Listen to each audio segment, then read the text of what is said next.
নমস্কার বন্ধুরা, আজকে দুটি গ্রিন ভ্যারাইটি সম্বন্ধে আলোচনা করব আপনাদের সঙ্গে। তো গ্রিন ভ্যারাইটির মধ্যে এই দুটো খুব পপুলার একটি ভ্যারাইটি। যেমন এইটা একটা ন্যারো লিভ, সরু সরু পাতা হয় এবং গাছগুলো খুব বুশি হয়। এবং এইখানে একটা দেখতে পাচ্ছেন গ্রিন ভ্যারাইটি, একদম ডার্ক গ্রিন। গ্রিন তো অনেকই আছে, এখানে দেখতে পাচ্ছেন যে অনেকগুলোই গ্রিন ভ্যারাইটি আছে। তো তার মধ্যে এইগুলো সবথেকে পপুলার ভ্যারাইটি এবং গ্লেজ বেশি এর পাতায়। তো এই গাছগুলো কিন্তু আপনারা সচরাচর যেসব আপনাদের লোকাল নার্সারি ওইগুলোতে পেয়ে যাবেন এবং এইগুলো আপনার 40-50 টাকা থেকে স্টার্টিং হয়। এবং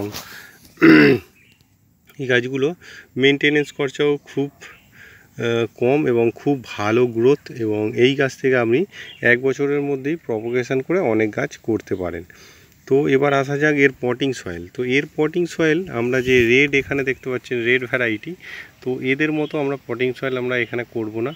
এখানে আমরা রাখবো 50%-এর বেশি আপনার গার্ডেন সয়েল, নর্মাল যে আমাদের গার্ডেন সয়েল হয় সেই মাটি, এবং তার সঙ্গে আমরা রাখবো 25% রাইস হাস্ক এবং আদার যেসব আপনার ভার্মি কম্পোস্ট হোক বা কাউডং কম্পোস্ট হোক বা হাড় গুঁড়ো, শিংকুচি, নিমখোল, পাতা পচা সার, এইসব মিলিয়ে টোটাল হবে আপনার 40-50%, এবং 50% থাকবে আপনার গার্ডেন সয়েল। তো এই গাছে জল দেওয়ার নিয়মটা সেবারে বলে দিই। এবার এই গাছে জল আপনার নর্মাল আমরা যেরকম গাছে জল দিই সেরকমভাবেই দিতে হবে, এবং গাছগুলি একটু হালকা সানলাইট পছন্দ করে। তো আপনারা সকালবেলা 10টা-11টা পর্যন্ত যে শীতকালের যে সানলাইটে রাখতে পারেন, কোনো অসুবিধা নেই।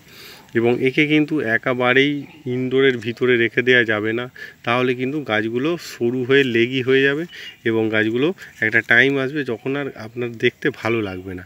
তো এই গাছগুলো খুবই বুশি হয়। এখানে দুটি করে আমার বসানো আছে একটি 6 ইঞ্চি গ্রো ব্যাগে। আপনারা এইরকম 6 ইঞ্চি গ্রো ব্যাগে দুটি করে গাছ বসাতে পারেন। তো আজকের মতো এখানেই শেষ করছি। নমস্কার।